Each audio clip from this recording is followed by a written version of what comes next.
नमस्कार मित्रों, mission CTET जनवरी 2024 के लिए ईवीएस पेडागोजी की वीडियो लेकर हम हाजिर हैं, जिसमें आपको मिलेंगे टॉप 30 एमसीक्यू, जिनमें से पीवाईक्यूज भी है और कुछ सर्वश्रेष्ठ प्रश्न हैं जिनके आने की संभावना भी है। और अगर आप इस वीडियो को पूरा देखते हैं तो इस बात की गारंटी है कि आपके जो कॉन्सेप्ट हैं वो सारे क्लियर होंगे और ईवीएस पेडागोजी से रिलेटेड जो भी आपकी क्वेरीज हैं उनको आप कमेंट कर सकते हैं और अपना स्कोर चेक कर सकते हैं। तो चलिए शुरू करते हैं। सबसे पहले प्रश्न नंबर 1 पे आते हैं। प्रश्न जब बड़ा हो तो उसको थोड़ा ध्यान से पढ़ना है और उसको डरना नहीं है प्रश्न बड़ा देख के। तो पहला प्रश्न बोल रहा है, एक ईवीएस शिक्षक ने गतिविधि का आयोजन किया जहां छात्रों की विभिन्न टीमों को स्कूलों में पड़े कचरे को इकट्ठा करना है और उसमें से कुछ उपयोगी बनाना है, यानी कबाड़ से जुगाड़, साझा करने और साथ काम करने के ऐसे कार्यों के माध्यम से किस प्रकार के कौशल का मूल्यांकन किया जाता है। मतलब एक साथ काम करना और एक दूसरे से नॉलेज शेयर करना या चीज़ों को शेयर करना, ये क्या किसका उदाहरण है? कहने का मतलब है इससे किस कौशल का मूल्यांकन किया जा सकता है, ये प्रश्न पूछ रहा है। तो ऑप्शन है कौशल की व्याख्या करना, संचार कौशल, विश्लेषणात्मक कौशल, सामाजिक कौशल। तो सीधी सी बात है, जब भी हम एक दूसरे से साझेदारी कर रहे हैं, चीज़ों को शेयर कर रहे हैं, तो ये क्या होता है, एक तरह से सामाजिक कौशल, यानी सोशल इंटरेक्शन कर रहे हैं, सामाजिक अंतःक्रिया कर रहे हैं। तो हमारे लिए कौन सा कौशल डेवलप हो रहा है हमारे अंदर? सामाजिक कौशल। तो इसका सही आंसर है ऑप्शन नंबर डी, सामाजिक कौशल। बढ़ते हैं अगले प्रश्न पे। पर्यावरण अध्ययन में प्रश्न करने को एक युक्ति के रूप में उपयोग किया जाता है। मतलब प्रश्न करना भी एक तरह से एक डिवाइस है, एक जो हमारे लिए बहुत ही महत्वपूर्ण है। तो उसके ऑप्शंस हैं, अनुशासन को बनाए रखने के लिए, ध्यान खींचने के लिए, नियमों के पालन को बढ़ावा देने के लिए, कक्ष में जिज्ञासा को बढ़ाने के लिए। इसका सही आंसर है डी, ऑप्शन नंबर डी, कक्ष में जिज्ञासा को बढ़ाने के लिए। तो बच्चे के अंदर क्यूरियोसिटी जब जागेगी तो वो क्यों, क्या, कैसे, इस तरह के प्रश्न करेगा, तो उसके अंदर एक खोज प्रवृत्ति भी जागृत होगी और चीज़ों का अन्वेषण करेगा, अवलोकन करेगा और नई नई चीज़ों को गढ़ेगा। प्रश्न नंबर 3 पे आते हैं। इकरा अपने शिक्षार्थियों को ईवीएस में समाचार पत्रों और पत्रिकाओं को पढ़ने के लिए प्रोत्साहित करती है। सीधी सी बात है, रीडिंग, मतलब वो कह रही कि आप रीडिंग करिए, जो कि करंट अफेयर्स एक तरह से जो भी समसामयिक चीज़ें हैं उनके लिए। ऑप्शन ए है, मनोरंजक संसाधन उपलब्ध हैं, ये शिक्षार्थियों को उनके अपने संसार में जुड़ने में सहायता करते हैं, ये शिक्षार्थियों को स्वतंत्र बनाने में सहायता करते हैं, यह शिक्षार्थियों को प्रतिस्पर्धी बनाते हैं। तो सीधी सी बात है कि हम करंट के साथ कैसे जुड़ रहे हैं, अपने वर्ड के साथ कैसे जुड़े रहे, क्या कहाँ पे क्या चल रहा है। तो सही आंसर हो गया तीसरे का ऑप्शन नंबर वी, ये शिक्षार्थियों को उनके अपने संसार से जुड़ने में सहायता करते हैं। प्रश्न नंबर 4 है, अपनी कक्षा में 50 से अधिक छात्रों के साथ वाणी उन्हें एक ऐसी गतिविधि में जोड़ना चाहती है जिसमें सीखने को बढ़ाने के लिए अधिकतम संख्या में इंद्रियां शामिल हो।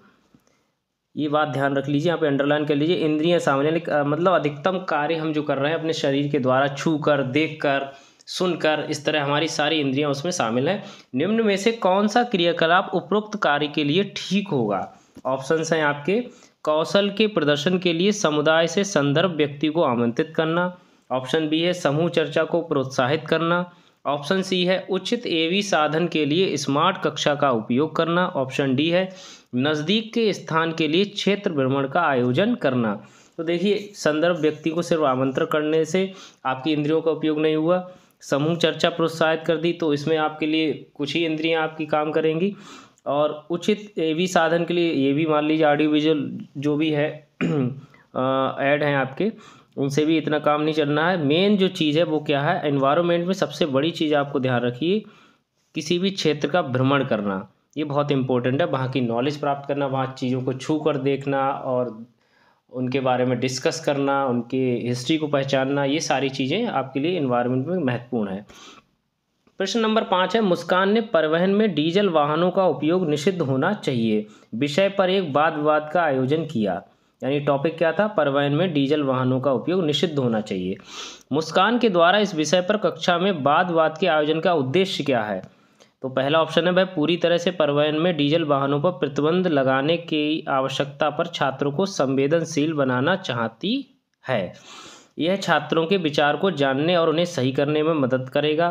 ये वह आधुनिक वाहनों के उपयोग के लाभों पर छात्रों को संवेदनशील बनाना चाहती है।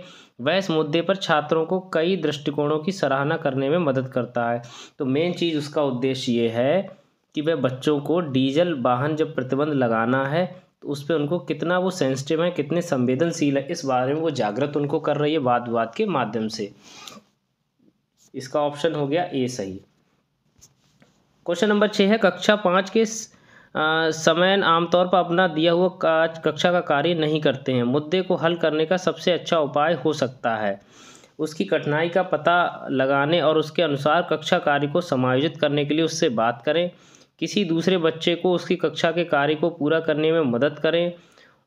माता पिता से बात करें, उन्हें सलाह दें, उसे वैकल्पिक और आसान गृह कार्य दें।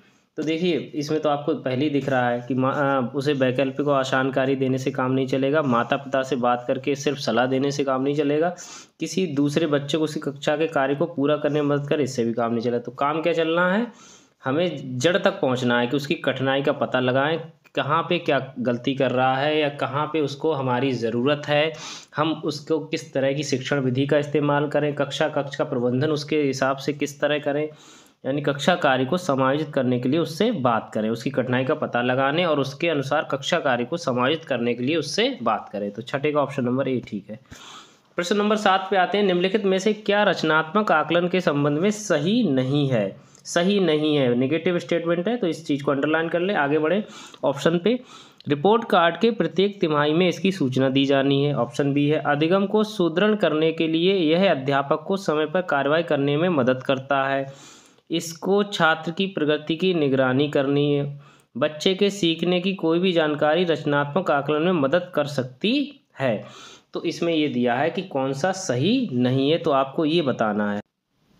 तो प्रश्न नंबर 7 का सही आंसर है ऑप्शन नंबर डी, बच्चे को सीखने की कोई भी जानकारी रचनात्मक आकलन में मदद कर सकती है। ठीक है। प्रश्न नंबर 8 पे आते हैं, स्मिता अपने शिक्षार्थियों को कार्य से संबंधित लैंगिक विषमता और रूढ़िवादी छवियों के प्रति संवेदनशील करना चाहती है। स्मिता को निम्नलिखित में से अपनी कक्षा में क्या करना चाहिए।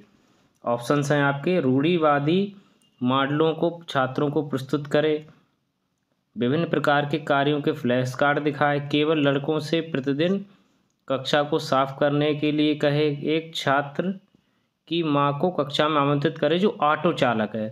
तो देखिए जो भी प्रैक्टिकल चीज़ें हैं वो ज़्यादा महत्वपूर्ण है, तो इसमें ये 8 का ऑप्शन नंबर डी सबसे इफेक्टिव लग रहा है। तो ये सही आंसर हो गया आपका कि एक छात्र की मां को कक्षा में आमंत्रित करें जो ऑटो चालक है। प्रश्न नंबर 9 है, पुनीत ने अपनी कक्षा 5 के शिक्षार्थियों को मानव शरीर की एक रूपरेखा दी और उन्हें भोजन विषय पढ़ाने से पहले पाचन तंत्र बनाने को कहा। पुनीत चाहता था, ऑप्शन ए है, परीक्षण करना कि शिक्षार्थी नामांकित आरेख बना सकता है। ऑप्शन बी, पाचन से संबंधित शिक्षार्थियों के विचारों को प्राप्त करना। ऑप्शन सी, अच्छे ड्राइंग कौशलों वाले शिक्षार्थियों की पहचान करना। पाचन की प्रक्रिया पर शिक्षार्थियों का मूल्यांकन कर। चलिए ऑप्शन बाई ऑप्शन देख लेते हैं। एक प्रश्न नंबर 9 है, तो परीक्षण करना कि शिक्षार्थी नामांकित आरेख बना सकता है, तो ये भी कोई खास मतलब मोटिव नहीं हो सकता, ये गलत हो गया। पाचन से संबंधित शिक्षार्थियों के विचारों को प्राप्त करना, ये इम्पोर्टेंट है क्योंकि हमें बच्चों की नॉलेज को जानना है, वो क्या विचार रखते हैं, कैसे उसको ड्राइंग करते हैं, कहाँ पे क्या चीज़ है, उनके अंदर इमेजिनेशन क्या है इस चीज़ को लेकर, इसलिए हम उनको जानना चाहते हैं। प्रश्न नंबर 10 पे आते हैं, आप एक एकीकृत ईवीएस कक्षा के लिए कैसे योजना बनाएंगे। एक पाठ में 2 या अधिक विषय क्षेत्रों को मिलाएंगे, अलग अलग योजनाओं में सभी विषयों को अलग करेंगे, विज्ञान और सामाजिक विज्ञान के लिए अलग अलग अध्यापकों का प्रबंध करेंगे, पर्यावरण विज्ञान के लिए अलग अध्यापक का प्रबंध करेंगे। तो आजकल जो चीज़ चल रही है सबसे ज़्यादा वो ये चल रही है ऑप्शन नंबर ए, एक पाठ में 2 या अधिक विषय क्षेत्रों को मिलाकर पढ़ाना एक साथ, जिससे कि उन दोनों में कोरिलेशन हो और आपस में सीखने में और आसानी हो जाए। प्रश्न नंबर 11 पे आते हैं, उपाख्यान अभिलेखों में क्या नहीं दर्ज करना चाहिए। मुख्य रूप से समस्याग्रस्त स्थितियों की पहचान करना, निर्णय वाले कथनों को लिखना, मजबूतियों और कमजोरियों की पहचान करना, बच्चे की रुचि और संबंधों आदि की पहचान करना। तो इसमें आपको क्या नहीं दर्ज करना है, ये पूछ रहा है। तो देखो मुख्य रूप से समस्या स्थितियों को पहचान कर, इसमें ऑप्शन दे रखे हैं ए और बी, सी और डी, ए बी और सी, ए सी और डी। तो पहला वाला ये भी नहीं, ये भी गलत हो गया। निर्णय वाले कथनों को लिखना, ये भी नहीं होता है। मजबूतियों और कमजोरियों को पहचान करना, ये भी नहीं। तो इसका सही आंसर तो वैसे डी है, बच्चों की रुचि और संबंधों की पहचान करना। चूंकि इसमें नहीं वर्ड पूछा है इसलिए ए बी सी जिस ऑप्शन में होंगे यानी ऑप्शन नंबर सी में, तो ये वाला आंसर सही हो जाएगा। प्रश्न नंबर 12 है, निम्नलिखित में से कौन सा एनसीएफ 2005 के अनुसार ईवीएस पाठ्यक्रम में सुझाए गए 6 विषयों में से एक है? ऑप्शन है आपके पदार्थ, प्राकृतिक संसाधन, चीज़ें जो हम बनाते हैं और करते हैं, चीज़ें कैसे काम करती है। तो इसका सही आंसर है सी, 12 का सी। 6 विषय हैं, वो आपको बता दे रहा हूँ 6 विषय कौन से। पहला है परिवार और मित्र, परिवार और मित्र। इसके अलावा अगला है आपका भोजन, फिर है आश्रय, उसके बाद है आपका जल, जल के बाद है यात्रा, और यात्रा के बाद यही जो चीज़ें हम जो बनाते और करते हैं। यानी 6 हो गया आपका। परिवार और मित्र एक टॉपिक हो गया, दूसरा हो गया भोजन, तीसरा हो गया आश्रय, चौथा हो गया जल, पांचवा हो गया यात्रा, और छठा हो गया आपका विषय चीज़ें जो हम बनाते हैं और करते हैं। प्रश्न नंबर 13 पे आते हैं। निम्नलिखित में से कौन सा कथन आकलन प्रक्रियाओं के बारे में सबसे कम उपयुक्त है? यानी सबसे लो इफेक्ट वाला आपको देखना है, सबसे कम वाला। एकदम से आंसर नहीं लगा देना जल्दबाजी में। ऑप्शन ए है सीखने के संकेतकों और उप संकेतकों की सूची बनाना और रिपोर्टिंग को अधिक विस्तृत बनाना है। दूसरा है ठीक, अच्छा और बहुत अच्छा जैसी टिप्पणियां बच्चों के सीखने के बारे में एक समझ प्रदान करती हैं। तीसरा ऑप्शन है बच्चों के पोर्टफोलियो में केवल उनके सबसे बेहतर कार्य न होकर सभी तरह के कार्य होने चाहिए। बात ठीक है ये भी। ऑप्शन डी है बच्चों को निजी विवरण और व्यक्तिगत पृष्ठपोषण यानी फीडबैक देना वांछनीय अभ्यास है। तो यही इसका ऑप्शन नंबर डी ही सही आंसर है, बच्चों को निजी विवरण और व्यक्तिगत पृष्ठपोषण देना वांछनीय अभ्यास है। प्रश्न नंबर 14 पे आते हैं। दिए गए प्रश्न को ध्यान से पढ़िए। क्या आपने अपने घर या स्कूल के आसपास जानवर देखे हैं जिनके छोटे बच्चे हैं? अपनी नोटबुक में उनके नाम लिखिए। इस प्रश्न के माध्यम से किस प्रक्रमण कौशल का आकलन किया गया है? किस प्रकार के कौशल का आकलन किया गया है ये पूछ रहा है प्रश्न में। परिकल्पना एवं प्रयोग करना, न्याय के लिए सरोकार, अवलोकन एवं रिकॉर्डिंग, वर्गीकरण एवं चर्चा। तो इसका सही आंसर है अवलोकन एवं रिकॉर्डिंग। यानी आसपास के जानवर को आप देखे हैं जिनके छोटे बच्चे हैं तो उनका अवलोकन करेंगे। अवलोकन करने के बाद उसको अगर नोटबुक में नोट कर रहे हैं तो इसका मतलब उनका एक रिकॉर्ड रख रहे हैं, तो रिकॉर्डिंग कर रहे हैं। तो अवलोकन और रिकॉर्डिंग। प्रश्न नंबर 15 है। पर्यावरण अध्ययन पाठ्य पुस्तक की विषय वस्तु में परिभाषाओं और व्याख्यानों को दूर रखा जाना चाहिए, रटकर सीखने को हतोत्साहित करना चाहिए, बच्चे को प्रश्न करने और खोजने का मौका मिलना चाहिए, बच्चे को केवल लिखित जानकारी दी जानी चाहिए। देखो इसमें बहुत बढ़िया आंसर है सीधे सीधे, क्योंकि ऑप्शन दे रखे हैं। पहला बी और सी, दूसरा है सी केवल सी, तीसरा है ए बी सी, चौथा है ए और डी। तो सबसे पहली बात है भाषाओं को और व्याख्यानों को परिवार को दूर रखा जाना चाहिए। बात ठीक है ये पर्यावरण अध्ययन में। रटकर सीखने को हतोत्साहित करना चाहिए, ये भी बात ठीक है। बच्चे को प्रश्न करने खोजने का मौका मिलना चाहिए, ये भी ठीक है। तो बच्चे को केवल लिखित जानकारी दी जानी चाहिए, गलत है। तो इसका मतलब ए और बी और सी तीनों सही हैं। तो आंसर हो गया आपका सी, ए बी और सी। प्रश्न नंबर 16 है। पर्यावरण अध्ययन पाठ्य पुस्तक की विषय वस्तु में परिभाषाओं और व्याख्यानों को दूर रखा जाना चाहिए, रटकर सीखने को हतोत्साहित करना चाहिए, बच्चे को प्रश्न करने और खोजने का मौका मिलना चाहिए, बच्चों केवल लिखित जानकारी। ये तो पहला ही प्रश्न था, उसको रिपीट हो गया है। चलिए प्रश्न नंबर 17 पे आते हैं। प्राथमिक कक्षाओं में पर्यावरण अध्ययन को सीखने सिखाने में कहानियाँ एक महत्वपूर्ण पहलू हैं। पर्यावरण अध्ययन के कक्ष में कहानी सुनाने को शिक्षण कौशल के रूप में सम्मिलित करने के लिए निम्नलिखित में से सबसे कम उपयुक्त कारण है। पहला है कहानियाँ अनेक विषय क्षेत्रों को छूती हैं। बात ठीक है ये। कहानियाँ कक्षा प्रबंधन में सहायता करती हैं। कहानियाँ पर्यावरण अध्ययन अवधारणाओं से संबंध जोड़ने के लिए संदर्भ उपलब्ध कराती हैं। कहानियों में व्यक्तियों के अनुभव शामिल होते हैं। देखो पहली बात भी ठीक है, एक सेकंड। कहानियाँ कक्षा प्रबंधन में सहायता करती हैं, सिर्फ यही इम्पोर्टेंट नहीं है, बाकी तीनों चीज़ें ठीक है। तो 17 का आंसर हो गया बी। कहानियाँ अनेक विषय क्षेत्रों को छूती हैं, ये भी ठीक बात है। और पर्यावरण अध्ययन में संबंधों से जोड़ने के लिए संदर्भ उपलब्ध कराती हैं और कहानी व्यक्ति के अनुभव शामिल होते हैं, ठीक है।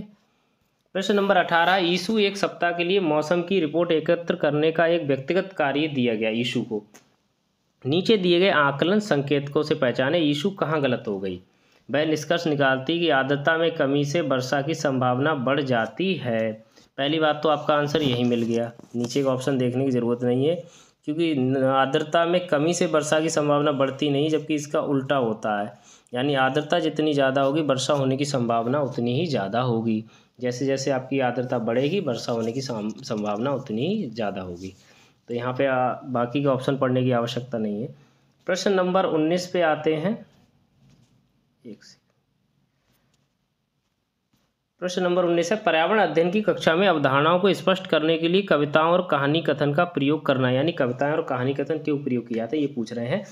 ऑप्शन ए है, उचित दिशा में बच्चों की ऊर्जा को संकेंद्रित करता है, पाठ को आनंददायक और रोचक बनाने में मदद करता है, स्थानीय एवं विश्व स्तर पर संसार की प्रकृति को खोजने और कल्पना करने की योग्यता का विकास करने में मदद करता है, बच्चों में विद्यमान भाषिक और सांस्कृतिक विविधता को ध्यान में रखता है। तो इसका सही आंसर है आपका स्थानीय एवं विश्व स्तर पर संसार की प्रकृति को खोजने और कल्पना करने की योग्यता का विकास करने में मदद करता है। 19 का आंसर हो गया सी। क्वेश्चन नंबर 20 पे आते हैं, निम्नलिखित में से क्या शिक्षार्थियों में संकल्पनात्मक कमी को समझने के लिए एक उपयोगी रणनीति है। अवधारणा मानचित्र का उपयोग करना, नियमित गृह कार्य देना, प्रश्नोत्तरी सत्रों का आयोजन करना, प्रयोगात्मक कौशलों का अवलोकन करना। देखिए इसमें आपको बेस्ट ऑप्शन चुनना है। नियमित गृह कार्य देना, ये तो नॉर्मली जनरली ये देते ही हो, प्रश्नोत्तरी सत्र भी चलते हैं, प्रयोगात्मक कौशलों का अवलोकन भी होता है, लेकिन जो मेन काम जो सबसे यहाँ पे इफेक्टिव काम है वो क्या होगा, अवधारणा मानचित्रण का उपयोग करना। तो 20 का ऑप्शन नंबर ए सही हो गया। प्रश्न नंबर 21 है, प्राथमिक स्तर पर आकलन में शामिल होना चाहिए। छोटे बच्चों को उत्तीर्ण अथवा अनुत्तीर्ण की श्रेणी के अंतर्गत आंकने के लिए प्रति सप्ताह गृह कार्य और कक्षा कार्य। ये तो गलत हो गया भाई। दूसरा, शिक्षक द्वारा सतत और असंरचनात्मक तरीके से किए गए अवलोकन को बच्चों और अभिभावकों के साथ बांटना। ये ठीक है, अब देखते हैं कोई इससे इफेक्टिव आंसर तो नहीं है, तो तीसरा भी पढ़ लेते हैं। प्रत्येक सप्ताह औपचारिक परीक्षाएं और खेल तथा उन्हें प्रगति पथ में दर्ज करना, ठीक है। अर्धवार्षिक और वर्ष के अंत में वार्षिक परीक्षा, ये तो जनरल चीज़ें हैं, तो इसका सही आंसर बी है जो सबसे इफेक्टिव है, कि शिक्षकों द्वारा सतत और असंरचनात्मक तरीके से किए गए अवलोकन को बच्चों और अभिभावकों के साथ बांटना। प्रश्न नंबर 22 है, कक्षा में प्रदर्शनों का उपयोग मुख्य रूप से शिक्षार्थियों को शामिल करता है। दृश्य, श्रवण और गतिबोधक सीखना, श्रवण और गतिबोधक सीखना, दृश्य और श्रवण सीखना, केवल दृश्य। तो सीधी सी बात है, जो भी आप प्रेजेंटेशन देते हैं कक्षा में उसमें बच्चा दृश्य और श्रवण के माध्यम से यानी ऑडियो वीडियो के माध्यम से सीखता है। तो ऑप्शन नंबर 22 का सी सही है। प्रश्न नंबर 23 है, बच्चों को पर्यावरण अध्ययन को सीखने के लिए खोजने के द्वारा पर्याप्त समय दिया जाता है। यह इंगित करता है खोजने के लिए पर्याप्त समय दिया जाता है। पर्यावरण अध्ययन याद करके सीखा जाता है, पर्यावरण अध्ययन सूचनाओं के द्वारा सीखा जाता है, पर्यावरण अध्ययन बाल केंद्रित है, पर्यावरण अध्ययन शिक्षक केंद्रित है। तो हमारी पूरी जो भी एजुकेशन पॉलिसी है वो सारी बाल केंद्रित है, तो इसका मतलब आंसर नंबर 3 सही है। पर्यावरण अध्ययन बाल केंद्रित है, इसलिए हम बच्चे को पूरा अवसर देते हैं सीखने का। प्रश्न नंबर 24 है, निम्नलिखित में से कौन सा वर्तमान पर्यावरण अध्ययन पाठ्यक्रम के 6 मुख्य थीमों में से या विषयों में से एक नहीं है। ऑप्शन 1 है भोजन, ऑप्शन 2 है आवास, ऑप्शन 3 है हम चीज़ें कैसे बनाते हैं कैसे करते हैं, ऑप्शन 4 है काम और खेल। तो यही अभी मैंने थोड़ी देर पहले आपको बताए ही थे। तो इसका सही आंसर हो गया आपका काम और खेल, बाकी तीनों तो थीम है। प्रश्न नंबर 25 पे आते हैं, निम्नलिखित में से क्या पर्यावरण अध्ययन में आकलन के लिए संकेतक नहीं है, मतलब इंडिकेटर इनमें से कौन सा नहीं है पर्यावरण अध्ययन के लिए, ईवीएस का कौन सा इंडिकेटर नहीं है। ऑप्शन है न्याय और समानता के प्रति सरोकार, सहभागिता, याद करना, प्रश्न पूछना। तो ये है याद करना। बाकी सारी चीज़ें हैं, न्याय और समानता के प्रति सरोकार होना चाहिए, सहभागिता भी होनी चाहिए, प्रश्न पूछने की आदत भी होनी चाहिए, याद करना, हमें रटाना नहीं है किसी चीज़ को, इसीलिए। प्रश्न नंबर 26 है, निम्नलिखित में से कौन सा एक पर्यावरण अध्ययन के संबंध में सच नहीं है? ऑप्शन आ गया आपका नेगेटिव स्टेटमेंट आ गया, संबंध में सच नहीं है। तो पर्यावरण अध्ययन की प्रकृति एकीकृत है, पर्यावरण अध्ययन बाल केंद्रित अध्ययन है, पर्यावरण अध्ययन बच्चों को अपने परिवेश को खोजने का अवसर देता है, पर्यावरण अध्ययन वर्णनों और परिभाषाओं पर बल देता है। तो इसी का देखिए पहला ऑप्शन तो बिल्कुल सही है, प्रकृति एकीकृत है, इंटीग्रेटेड है, एक दूसरे से सब जुड़े हुए हैं। पर्यावरण अध्ययन बाल केंद्रित अध्ययन है, ये भी नहीं है, चाइल्ड से मतलब ये भी ठीक बात है, क्योंकि हमें इसमें नहीं वाला देखना है। पर्यावरण अध्ययन बच्चों को अपने परिवेश को खोजने का अवसर दे, ये भी ठीक बात है। गलत बात कौन सी? ये वाली, पर्यावरण अध्ययन वर्णनों और परिभाषाओं पर बल देता है। प्रश्न नंबर 27 है, निम्नलिखित में से कौन सा पर्यावरण अध्ययन पाठ्यक्रम के सुझावित प्रकरणों का उप प्रकरण है? ठीक है, यानी सब टॉपिक है, कहने का मतलब है थीम की भी जो सब थीम कह सकते हो, या टॉपिक की भी सब टॉपिक कह सकते हो। उप प्रकरण है, पहला है भोजन और मित्र, दूसरा है भोजन, तीसरा है जानवर, चौथा है हम चीज़ें कैसे बनाते हैं। इसका सही आंसर है आपका ऑप्शन नंबर 3 जानवर, जो कि आता है परिवार और मित्र के अंतर्गत। परिवार और मित्र के अंतर्गत 4 सब टॉपिक आते हैं, उप प्रकरण आते हैं। पहला है आपका संबंध, और दूसरा है आपका जंतु या जानवर, और तीसरा है आपका कार्य तथा खेल, और चौथा है पौधे। ये 4 टॉपिक आते हैं परिवार और मित्र के अंदर सब टॉपिक। प्रश्न नंबर 28 है, रेटिंग स्केल में कौन सी तकनीकी का उपयोग होता है? लिखित प्रश्न, अवलोकन, जांच सूची, अधिविन्यास। तो 28 तो इसका सही आंसर है आपका ऑप्शन नंबर 3 जांच सूची। प्रश्न नंबर 29 पे आते हैं, पर्यावरण अध्ययन में बच्चों को जोड़ने की सबसे प्रभावशाली युक्ति है? किस्से कहानियाँ, पाठ्यपुस्तक का पठन, शिक्षक द्वारा व्याख्याएं, कक्षा निर्देशन। इसमें जो भी आपके लिए सबसे क्रिएटिव चीज़ क्या है? किस्से कहानियाँ, यानी क्रिएटिविटी के माध्यम से बच्चों को जोड़ो कैसे, यही तो तरीका है। या तो TLM हो आपके पास, या फिर आप एक तरह से कोई प्रोजेक्ट भी दे सकते हैं। इसी तरह किस्से कहानियों के माध्यम से हम इनको बच्चों को उस पर्यावरण अध्ययन से आसानी से जोड़ सकते हैं। प्रश्न नंबर 30 पे आते हैं, पर्यावरण अध्ययन में शिक्षक के द्वारा बच्चों को स्वयं अपने का आकलन करने के लिए पर्याप्त अवसर देना चाहिए। यहाँ पे स्व आकलन क्या है, यानी सेल्फ असेसमेंट की बात की गई, वो क्या चीज़ है? नंबर 1 है CC, सीखने के समान अवसर, सीखने का आकलन, सीखने के लिए आकलन। इसका सही आंसर है सीखने के समान अवसर। हर बच्चे को सीखने के समान अवसर प्राप्त हों, उसी को कहते हैं स्व आकलन। तो चलिए आज का वीडियो यहीं पे समाप्त करते हैं। ऐसी वीडियोस के लिए हमारे चैनल से जुड़ें। बहुत